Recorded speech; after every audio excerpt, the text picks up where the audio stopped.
about wood.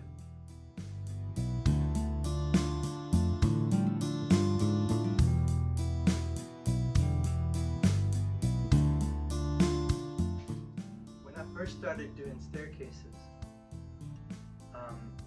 making a jig to discover what the exact angles were on each side of the stair tread and the riser, I looked at buying a jig, and they wanted $250 for a piece of wood that I looked at it and I was like, I think I can make that.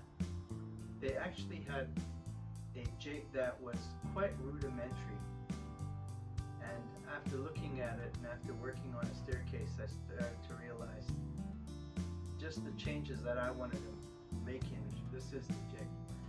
It's a pretty simple idea. I mean, I've used screws to add the track on the side. These ends right here, you notice how they're cut on a 45-degree, so you can get right into the corner.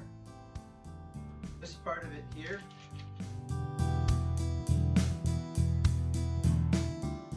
simple stuff, just to make sure that the swing nut is going to hold, and that it's not going to shift, and you're not going to make once you place it onto the wood and and it shifts and you go cutting it at that, oh, that would be awful. That's a lot of money wasted, and you're liable to lose your shirt on the job.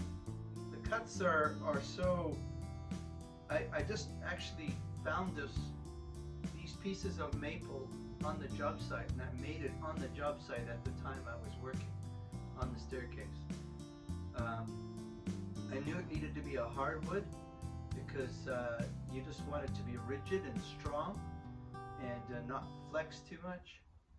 And so it worked out well, and I've had it all these years. It's been 25 years and it's still working.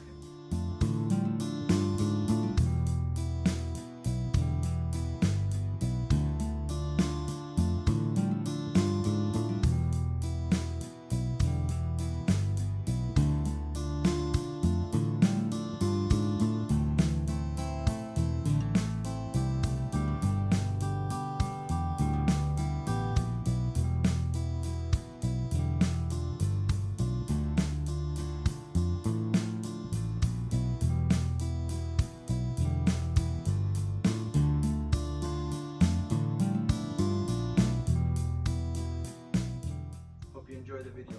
Take care.